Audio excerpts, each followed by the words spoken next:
Gouverné par le chaos, ingénierie sociale et mondialisation. Publié aux éditions Max Milo. Ordo ab chaos. Dans un article du 19 novembre 2008, paru dans le quotidien Libération, le philosophe Giorgio Agamben récapitulait ainsi les débuts de l'affaire dite de Tarnac. À l'aube du 11 novembre, 150 policiers, dont la plupart appartenaient aux brigades antiterroristes, ont encerclé un village de 350 habitants sur le plateau de Millevaches avant de pénétrer dans une ferme pour arrêter 9 jeunes gens qui avaient repris l'épicerie et essayer de ranimer la vie culturelle du village. 4 jours plus tard, les 9 personnes interpellées ont été déférées devant un juge antiterroriste et accusées d'association de malfaiteurs à visée terroriste. Cagoulés et armés, les policiers et gendarmes ont rondement mené leur opération, déroulée sous le nez des journalistes, prévenus à l'avance, et d'une population locale choquée par la mise en scène intentionnellement spectaculaire et traumatisante. Âgés de 23 à 34 ans, les 9 individus arrêtés dans leur sommeil se retrouvaient mis en examen par le ministère de l'Intérieur pour avoir pris part à des sabotages de lignes de train de la SNCF.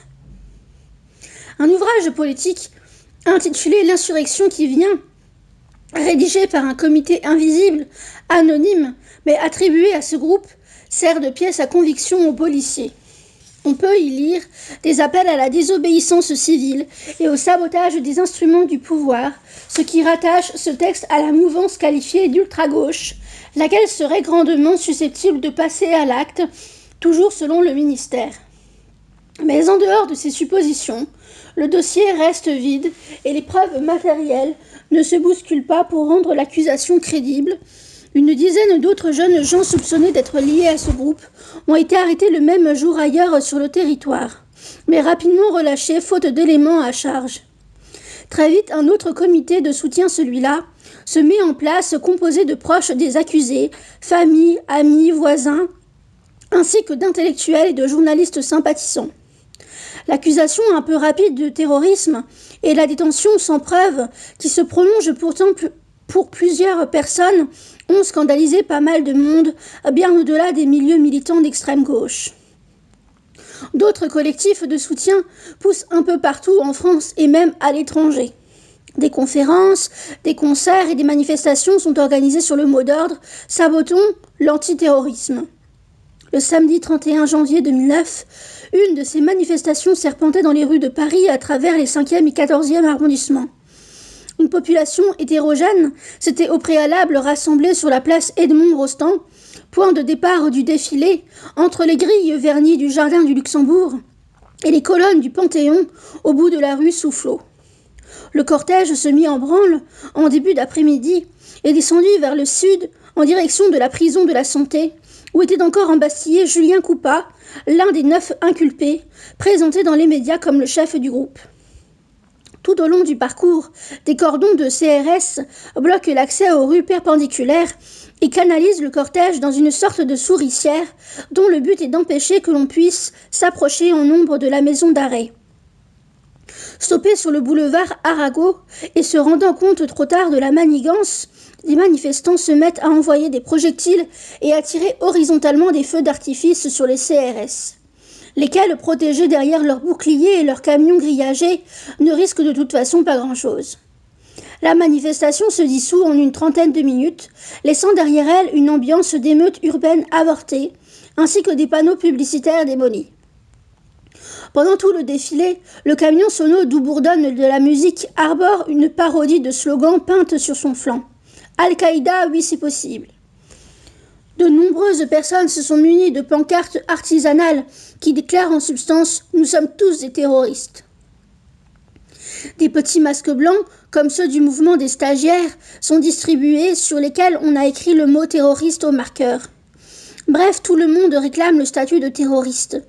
Situation qui nous fait irrésistiblement penser à la dernière séquence de V pour Vendetta, quand le peuple descend dans la rue pour prendre d'assaut le Parlement, chaque visage dissimulé derrière un masque identique à celui de l'homme le plus recherché du pays, un justicier à la Robin des Bois présenté dans les médias comme un terroriste. Le fil conducteur de la suite des événements restera pour la postérité ce qu'il est effectivement convenu d'appeler une bouffée délirante de la justice française, condamnée à la fuite en avant pour ne pas perdre la face. Après des mois d'investigation, le dossier à charge est toujours aussi vide. Aucune preuve, rien, le néant. En dépit de cela, les mesures de détention et de contrôle policier, s'empilant les unes par-dessus les autres, sans aucun principe de réalité, une bonne vingtaine de personnes ont dû subir également de la garde à vue, et un 10e larron fut mis en examen pour avoir eu le malheur d'être sympathisant de ces dangereux épiciers. Alors pourquoi ? Avec un petit clin d'œil, il est aujourd'hui permis de se demander de quoi l'affaire de Tarnac est-elle le nom ? Certes, des intérêts carriéristes particuliers ont probablement joué quand des services du renseignement ont eu besoin de s'inventer des ennemis pour ne pas disparaître dans des restructurations fatales, ou quand un conseiller en criminologie de l'Élysée s'est mis à voir des terroristes partout pour faire plaisir à l'un de ses premiers employeurs, la mairie de New York. Mais au-delà de ces petites tractations véreuses, cette histoire nous semble être le révélateur d'une véritable mutation du champ politique. On pourrait dire qu'apparemment, il n'y a rien de neuf sous le soleil. L'anthropologie nous a appris que, de tout temps, le pouvoir a dû s'appuyer sur le mensonge et les boucs émissaires pour asseoir son emprise. Mais les stratégies mensongères de l'ordre ancien présentaient malgré tout au moins un avantage, celui d'offrir, en plus à la majorité dominée, un espace de stabilité sociale et psychique. Le chaos était l'ennemi de l'ordre. Au XXe siècle, de nouvelles formes de contrôle social sont apparues que l'on peut rassembler sous le concept d'ingénierie sociale et dont l'objet est non seulement de déréaliser la sphère publique, comme par le passé, mais en outre de déstructurer intentionnellement le corps social et le psychisme individuel dans les classes populaires. Aujourd'hui, le chaos est l'instrument de l'ordre. Ce nouvel ordre post-moderne, mondialisé et globalisé, résulte dès lors d'une alliance entre le mensonge, plus que jamais au cœur du système, et un certain nombre de techniques de déconstruction programmées des équilibres socio-culturels. Le pompier pyromane est le nom de l'une de ces méthodes de marketing politique qui consiste par exemple à créer en amont de l'insécurité pour créer en aval une demande de sécurité et y répondre par une offre sécuritaire. L'antiterrorisme comme mode de gouvernement, reposant sur la diffusion d'une peur inductrice de soumission dans les couches populaires, a donc absolument besoin de terroristes réels ou fictifs. Il faut dès lors les créer, par l'entretien de conditions sociologiques favorables à leur émergence ou à défaut de manière totalement imaginaire. Les vrais terroristes les plus dangereux sont ainsi ceux qui occupent le pouvoir et qui depuis des décennies travaillent à ce que nos banlieues et quartiers difficiles explosent, de sorte à maintenir sous pression le bon peuple et à le pousser librement dans les bras d'une réponse politique répressive d'ampleur totalitaire. Des flics déguisés en Black Bloc ou en racailles complètent le tableau en venant grossir les troupes des casseurs de manifestations. Mais chut, personne ne doit le savoir et tous doivent trembler devant les bandes, les barbus et l'ultra-gauche, sorte d'épouvantails sur lesquels le système est entièrement fondé et sans lesquels il s'effondrerait rapidement. Pour résumer, la SNCF a 1000 fois plus à redouter de ceux qui sont en train de la privatiser que des saboteurs de caténaires. Notre objet d'étude est cette involution méthodique et planifiée dont l'analyse fut inaugurée dans l'ouvrage insurrectionnel déjà cité. Ce qui est arrivé à celles et ceux qui se sont associés de trop près à ce texte ne fait qu'en confirmer le constat. L'idéal politique, exposé dans le tract mis au point, distribué lors d'une manifestation hivernale, est ici réaffirmé au moins dans la perspective de collectiviser l'accusation, de l'étendre au maximum de sorte à la rendre ingérable par le pouvoir, sauf à ce qu'il révèle ses vraies intentions, à savoir l'incarcération de la population entière pour délit d'opinion, révélant par là même sa vraie nature. Par solidarité avec ses camarades qui mènent un combat légitime, sans forcément partager l'ensemble de leurs options, tant théoriques que pratiques, nous décidons néanmoins de mutualiser l'accusation qui pèse sur eux. Oui, nous sommes aussi le comité invisible. Et oui, nous continuons à penser et à écrire pour dire qu'il y a un ordre à faire tomber. Détruire pour régner, telle est la devise de ce nouvel ordre mondial, fondé sur le chaos et qu'il nous faut renverser. Détruire ceux qui détruisent pour régner relève donc à ce stade de la simple légitime défense. Politique et massification. La définition d'une stratégie de défense pertinente suppose de bien connaître son ennemi pour en découvrir les points forts à contourner et les points de vulnérabilité à attaquer. À cette fin, reprendre à notre compte les théories de la gestion de risque, dont l'application permet de déceler les faiblesses ainsi que les saillances de tout système. Et pour commencer, décrire le théâtre des opérations le plus précisément possible avant d'agir. Du général au particulier, l'état des lieux semble devoir commencer par le constat suivant. Dans le contexte des sociétés de masse, la politique est toujours plus ou moins une activité de contrôle social exercée par des minorités dominantes sur des majorités dominées. Nulle raison de s'en réjouir, mais il semble bien qu'au-delà d'un certain seuil démographique, l'idéal politique de démocratie directe, participative et autogestionnaire doivent céder sa place au système de la représentation avec tous les phénomènes de confiscation élitaire du pouvoir qui lui sont consubstantiels.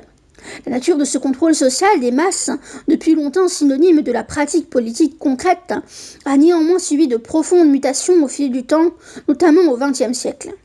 En effet, à partir des années 20, l'étude scientifique du comportement humain a commencé de prendre la place de la religion et de la philosophie comme fondement de cette pratique politique.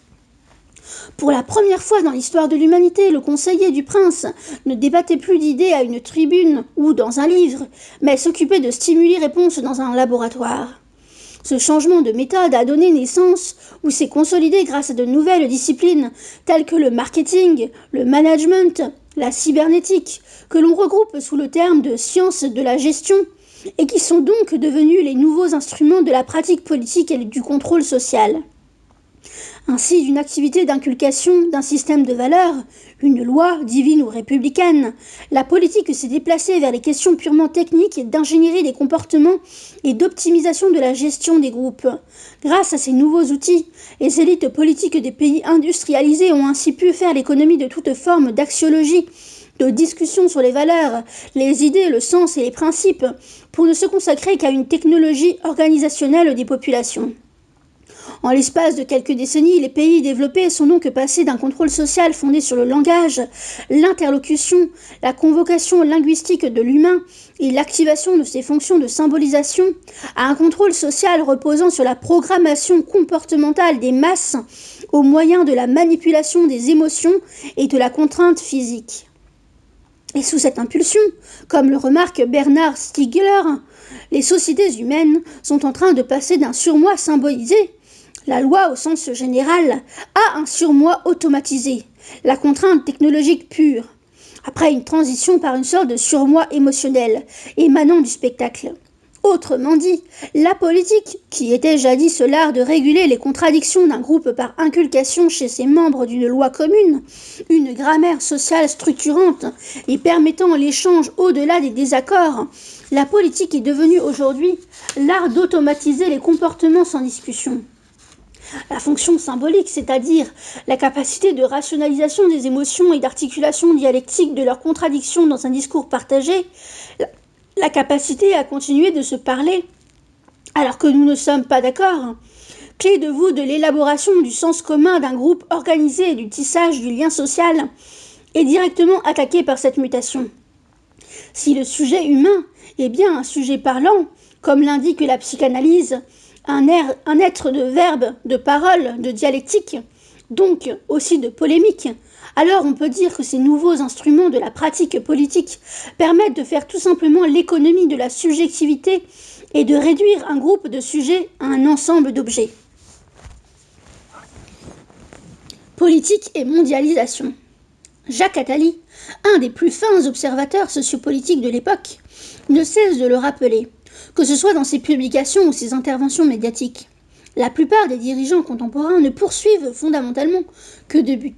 Le premier étant de mettre sur pied un gouvernement mondial, le deuxième, afin de protéger ce gouvernement mondial de tout renversement par ses ennemis, étant de créer un système technique mondialisé de surveillance généralisée fondé sur la traçabilité totale des objets et des personnes. Ce système global de surveillance est déjà fort avancé grâce à l'informatique, à la téléphonie mobile et aux dispositifs de caméra statiques ou embarqués dans des drones, en nombre toujours croissant dans nos villes.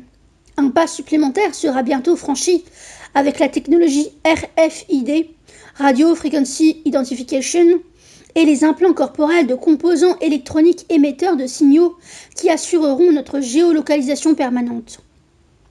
Ce tatouage numérique, plus qu'indélébile, puisqu'enfoui dans nos chairs sous forme de puces miniaturisées jusqu'au nanomètre, contiendra en outre les informations biographiques et biométriques suffisantes pour autoriser le profilage à distance de son porteur et permettre ainsi d'anticiper sur tout comportement évalué comme potentiellement dangereux de sa part.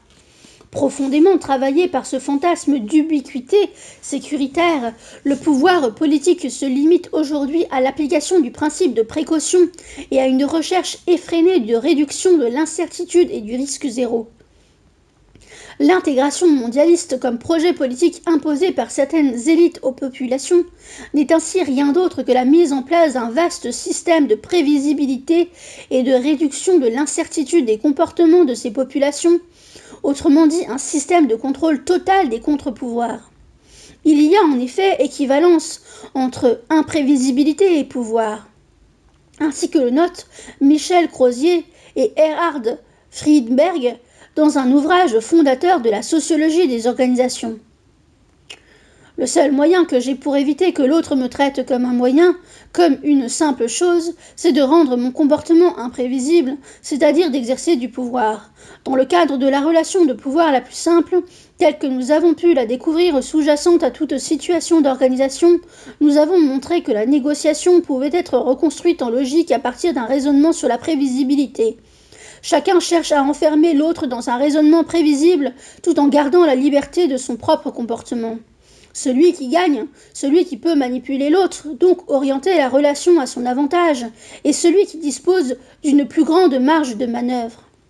Tout se passe donc comme s'il y avait équivalence entre prévisibilité et infériorité. Tiré de L'acteur et le système de Michel Crozier et Erhard Friedberg. Ces enjeux de pouvoir politique s'inscrivent dans une lutte des classes sociales. L'homme d'affaires et milliardaire américain Warren Buffett confiait en 2006 au New York Times « Il y a une guerre de classe, c'est sûr. Mais c'est ma classe, la classe des riches, qui fait la guerre. Et nous sommes en train de la gagner. » Détaillons maintenant ces outils dont le pouvoir s'est doté pour s'assurer une supériorité définitive sur les populations en s'assurant la prévisibilité totale de leur comportement. Qu'est-ce que l'ingénierie sociale ? La culture de l'inégalité ne concerne pas que le domaine économique. Elle touche aussi à la configuration du champ perceptif.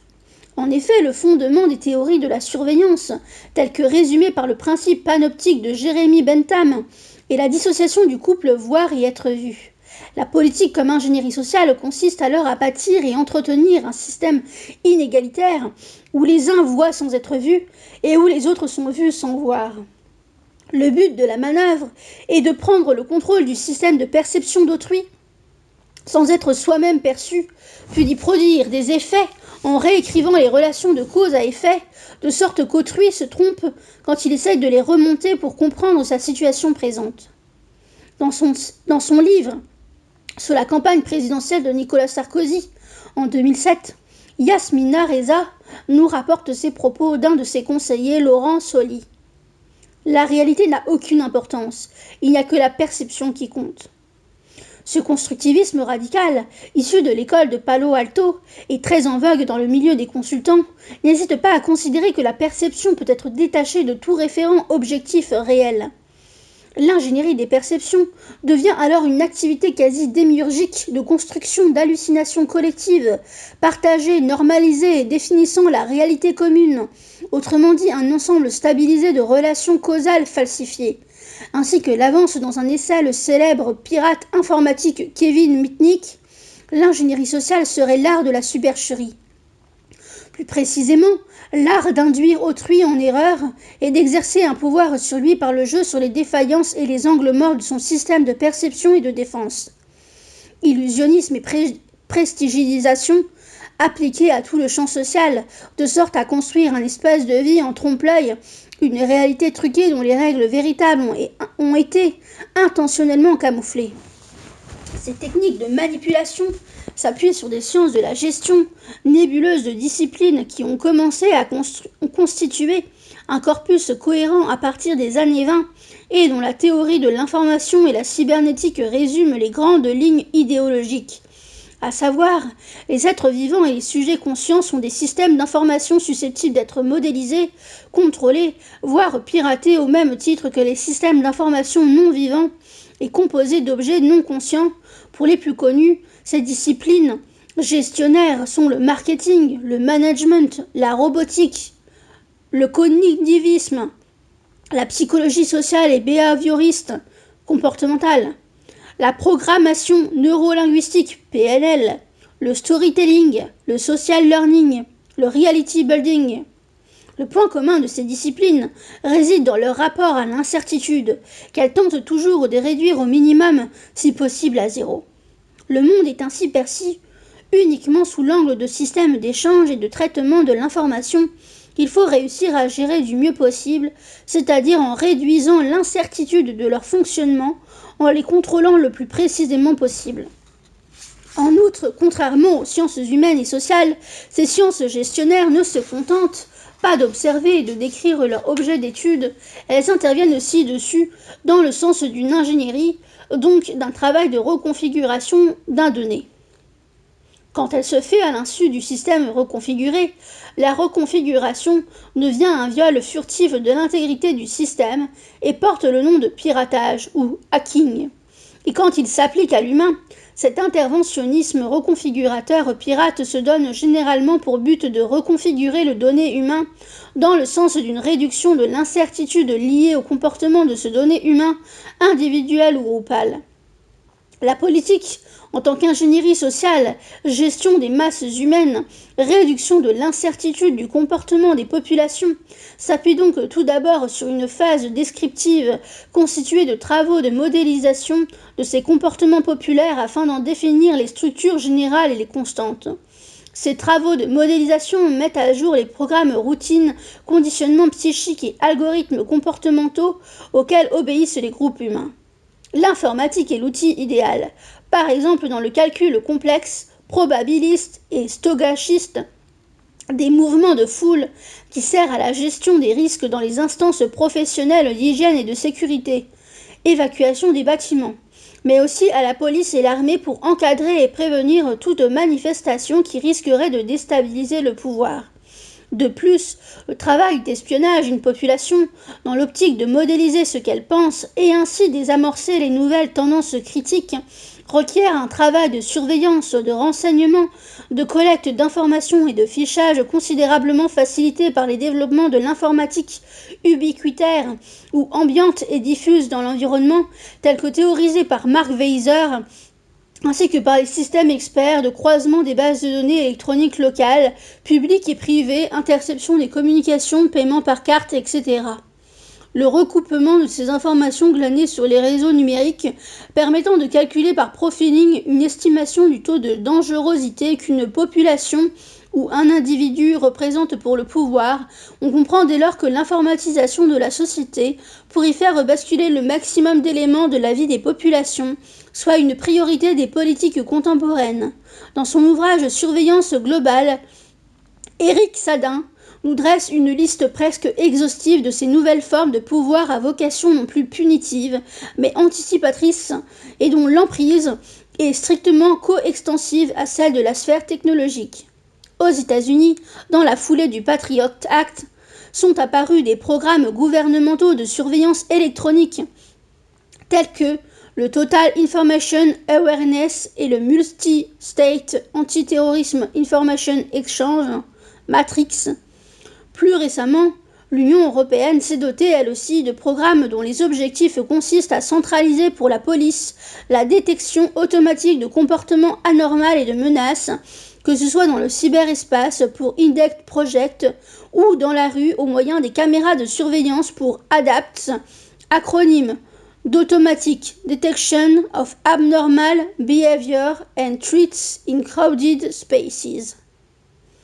En France, Le ministère de l'Éducation nationale se livre depuis quelques années à une structuration de ces forums de discussion sur Internet sous-traités en 2008 par l'entreprise spécialisée en stratégie d'opinion INI. L'appel d'offres pour 2009 comporte les missions suivantes.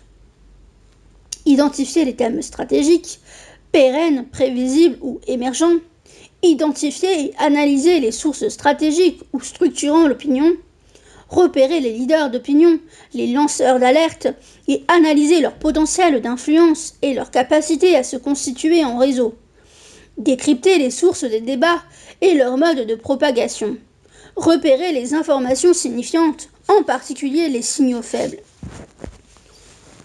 Suivre les informations signifiantes dans le temps, relever des indicateurs quantitatifs, volume des contributions, nombre de commentaires, audience, etc. Rapprocher ces informations et les réinterpréter. Anticiper et évaluer les risques de contagion et de crise. Alerter et préconiser en conséquence. Les informations signifiantes pertinentes sont celles qui préfigurent un débat, un risque opinion potentiel, une crise ou tout temps fort à venir dans lesquels les ministères se trouveraient impliqués. La veille sur Internet portera sur les sources stratégiques en ligne, sites, commentateurs de l'actualité, revendicatifs, informatifs, participatifs, politiques, etc. Elle portera ainsi sur les médias en ligne, les sites de syndicats, de partis politiques, les portails thématiques ou régionaux, les sites militants d'associations, de mouvements revendicatifs ou alternatifs, de leaders d'opinion. La veille portera également sur les moteurs généralistes, les forums grand public et spécialisés, les blogs, les pages personnelles, les réseaux sociaux, ainsi que sur les appels et pétitions en ligne, et sur les autres formes de diffusion, vidéos, etc. Les sources d'informations formelles, que sont la presse écrite, les dépêches d'agences de presse, la presse professionnelle spécialisée, les débats des assemblées, les rapports publics, les baromètres, études et sondages seront également surveillés et traités. Les interactions entre des sources de nature différentes, les passages de relais d'un média à l'autre, seront soigneusement analysés. Clé de voûte du dispositif de veille, le passage en mode alerte visera à transmettre systématiquement les informations stratégiques ou les signaux faibles susceptibles de monter de manière inhabituellement accélérée. Les ministères de la Santé, de la Justice et de l'Intérieur ont également recours aux services d'entreprises offrant les mêmes prestations. Quant à la veille du paysage éditorial et au repérage des publications éventuellement subversives, elle est pointilleuse comme l'ont appris à leurs dépens les camarades corésiens. À cette même période, le criminologue Alain Bauer pianote un matin, comme à son habitude sur le site internet de la Fnac et Amazon.com, en quête des nouveautés en librairie, lorsqu'il tombe par hasard sur l'insurrection qui vient aux éditions La Fabrique. Le consultant en sécurité y voit la trace d'un processus intellectuel qui ressemble extraordinairement aux origines d'Action Directe, et sans barguigner achète d'un coup 40 exemplaires. Il en remettra un en main propre au directeur général de la police nationale, Frédéric Péchenard, assorti d'une petite note.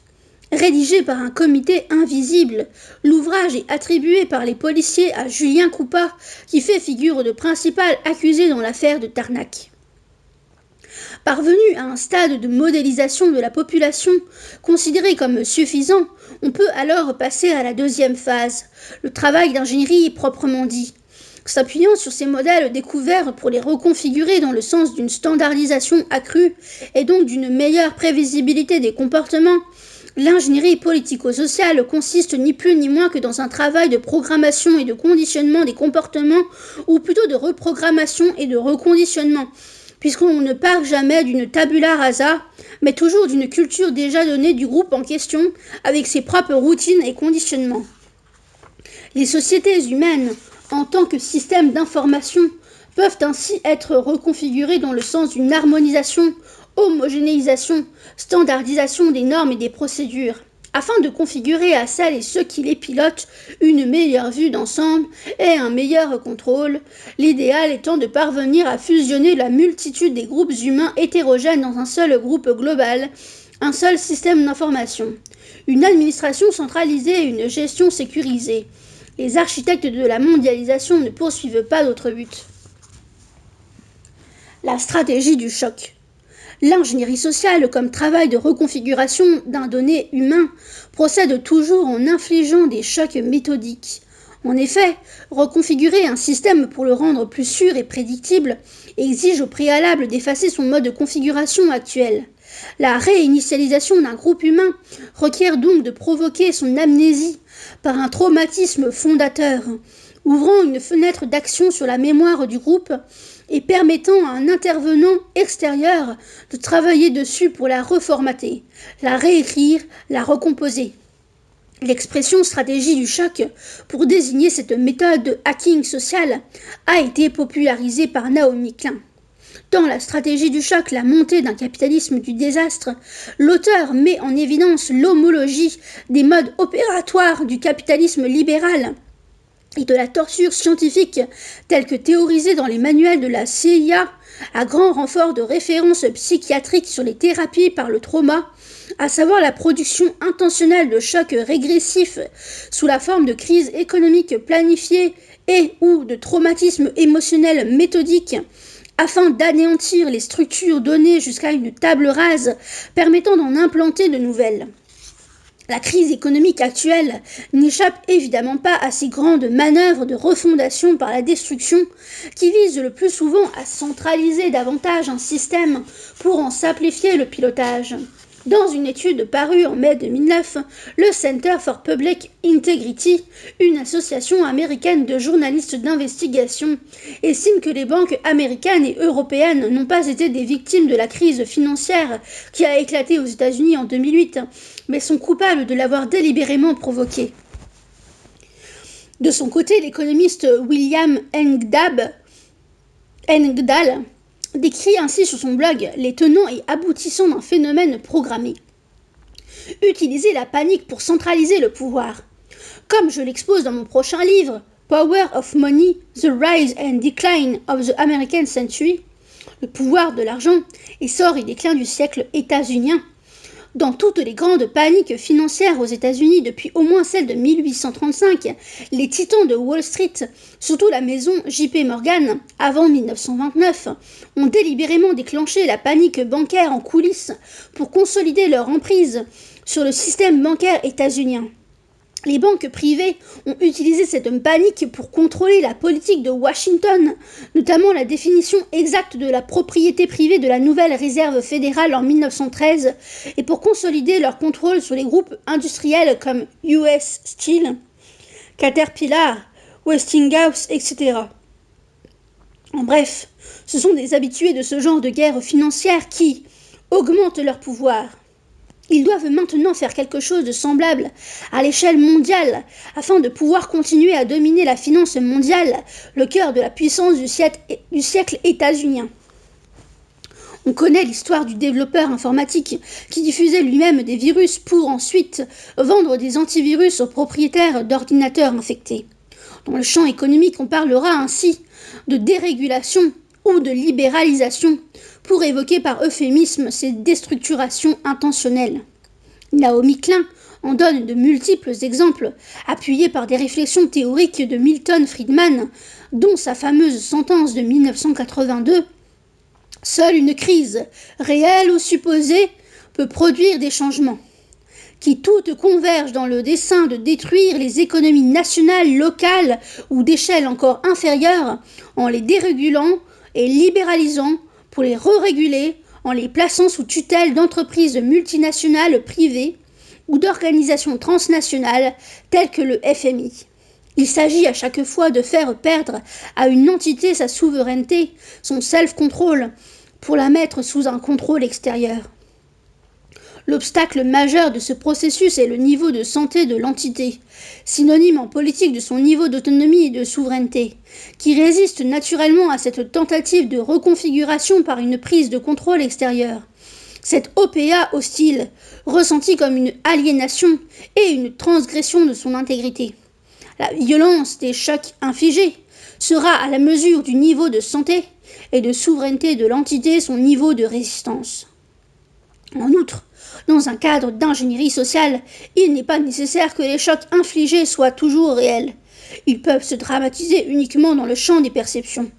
Les chocs méthodiques peuvent donc relever du canular et de l'illusion pure, ou encore entremêler réel et illusion, comme le note Alain Minck dans 10 jours qui ébranleront le monde. Seul un événement traumatique nous réveillera, tant les faits du 11 septembre 2001 s'est évanoui. Ce peut être une fausse alerte à Londres, l'apparition d'un cybervirus susceptible de bloquer les réseaux informatiques mondiaux, ou pire, le geste d'un psychopathe s'estimant lui-même à l'aune du nombre de ses victimes. Les démocraties n'anticipent jamais, mais elles réagissent.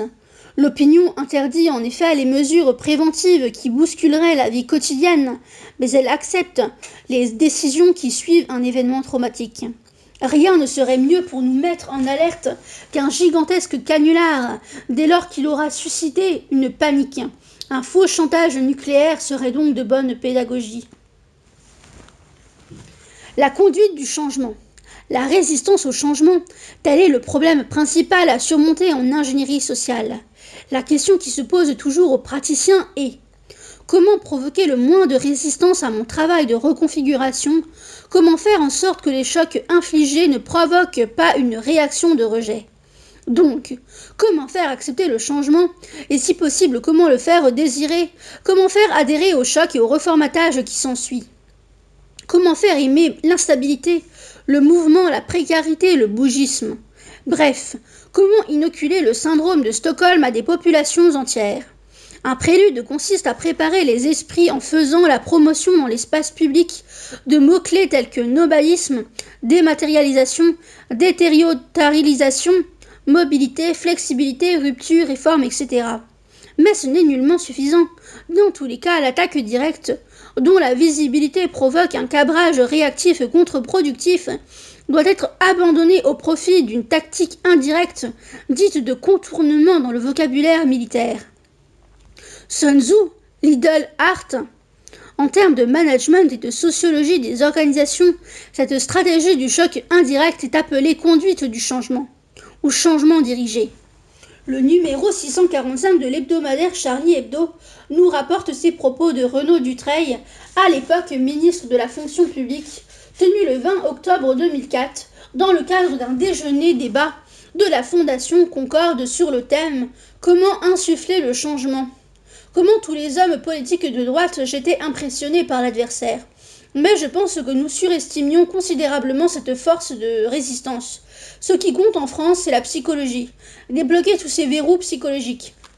Le problème que nous avons en France, c'est que les gens sont contents des services publics.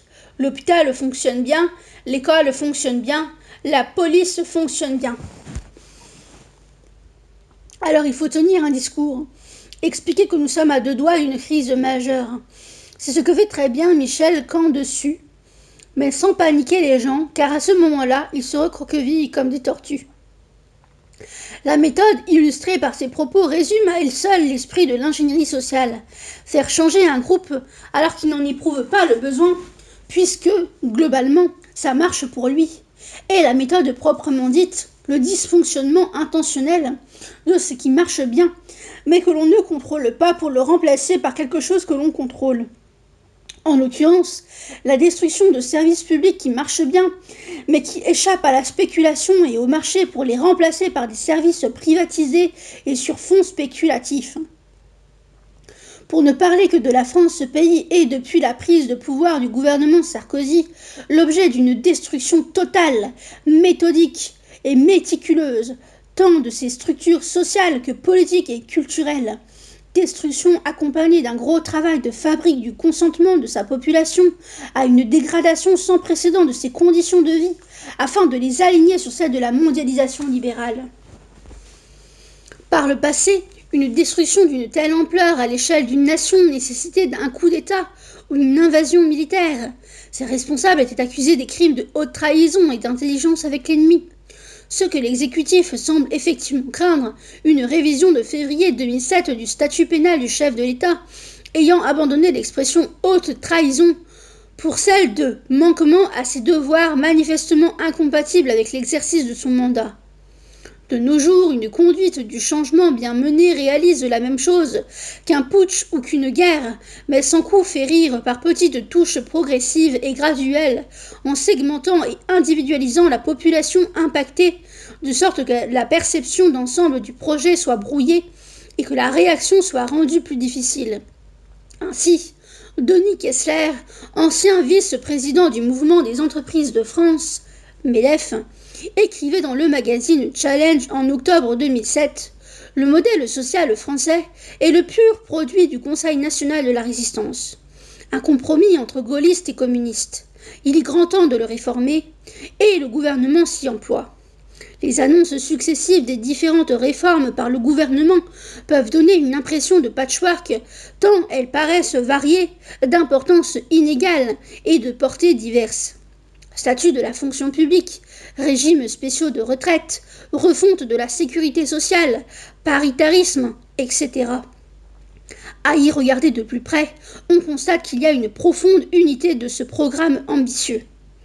La liste des réformes, c'est simple. Prenez tout ce qui a été mis en place entre 1944 et 1952, sans exception. Elle est là. Il s'agit aujourd'hui de sortir de 1945 et de défaire méthodiquement le programme du Conseil national de la résistance. D'autres appellations peuvent encore qualifier cette méthode. Stratégie de l'attention, pompier pyromane, ordre à partir du chaos, destruction créatrice, dissoudre et coaguler, ou encore la trilogie problème, réaction, solution. Kurt Lewin et Thomas Moriarty, deux fondateurs de la psychologie sociale, ont théorisé cette méthode en 3 temps dans l'articulation entre ce qu'ils ont appelé effet de gel et fluidification. L'effet de gel qualifie la tendance spontanée de l'être humain à ne pas changer ses habitudes et ses structures internes de fonctionnement, à entretenir son habitus, dirait Bourdieu, tendance qui se trouve au fondement de toute culture et de toute tradition comme ensemble d'habitudes ordonnées propres à un groupe et transmises à l'identité entre générations. La fluidification désigne l'action extérieure au groupe, consistant à jeter le trouble dans sa culture et ses traditions, créer des tensions dans le but de déstructurer ses habitudes de fonctionnement et de disloquer ce groupe à plus ou moins brève échéance. Affaibli et vulnérable, ses défenses immunitaires entamées et son niveau de souveraineté abaissé, le groupe peut alors être reconstruit sur la base de nouvelles formes importées qui implantent un type de régulation exogène permettant d'en prendre le contrôle de l'extérieur.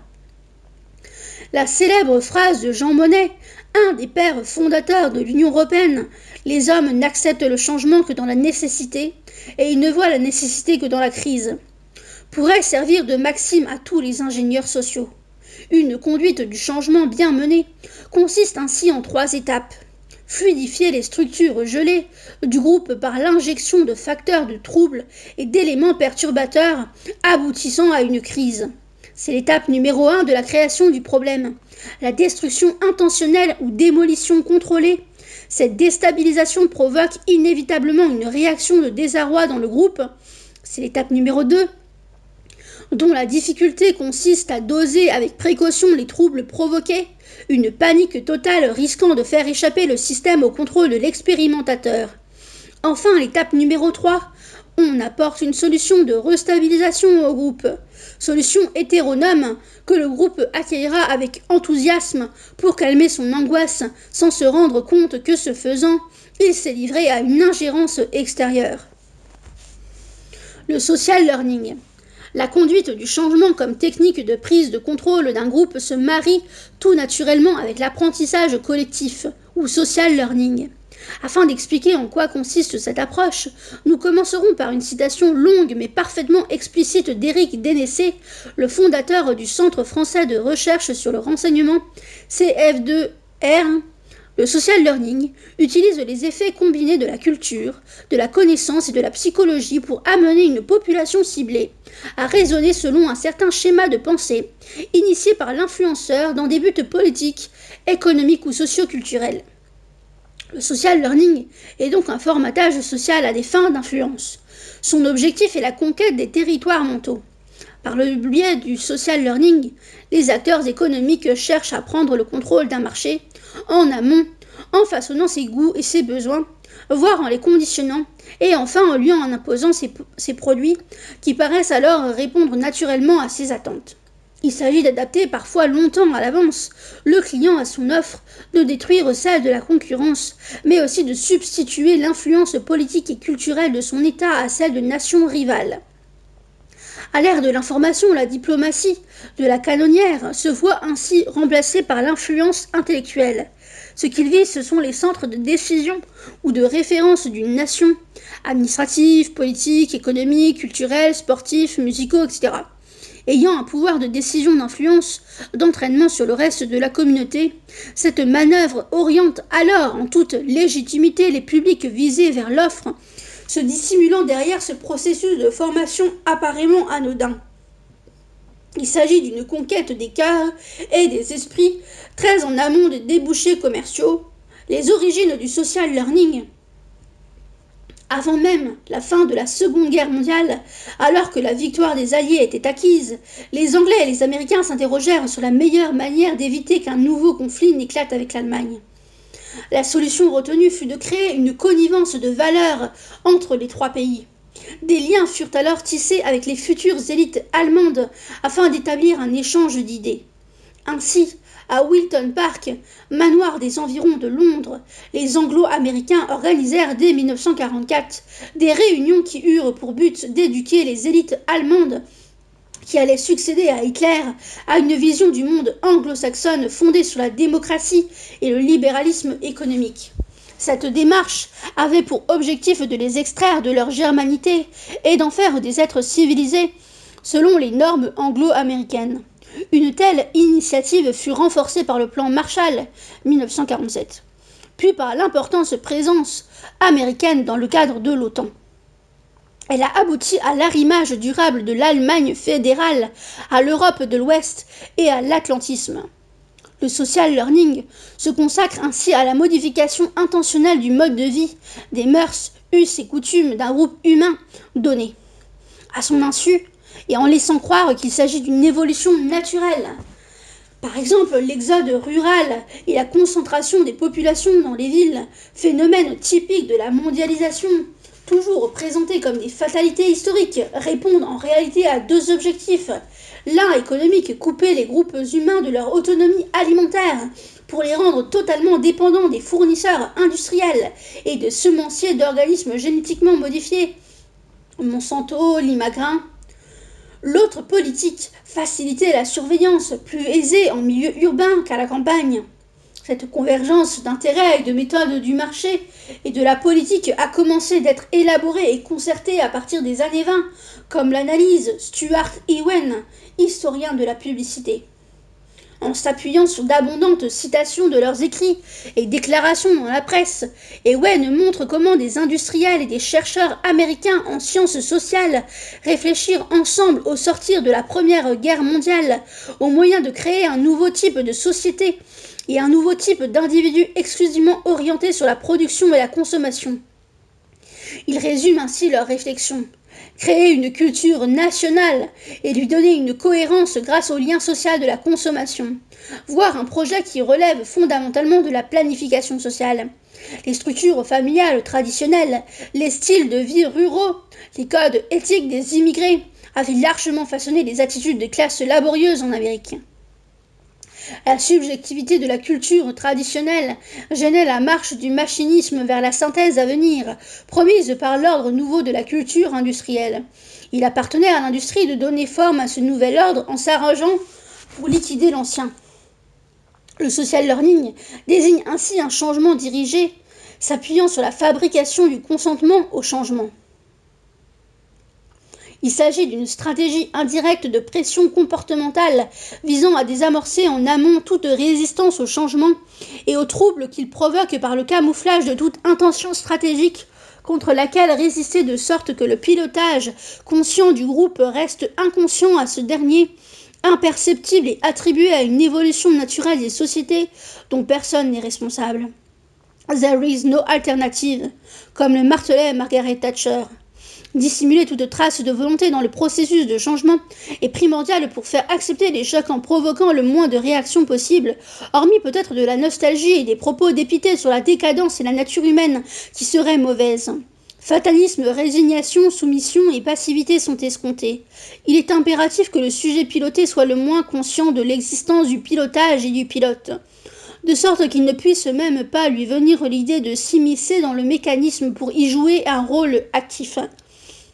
À cette fin, il paraît nécessaire de rendre impossible au sujet piloté d'accéder à une vision d'ensemble du système dans lequel il se trouve, une vision globale du surplomb, générale et systémique, qui lui permettrait de remonter aux causes premières de la situation.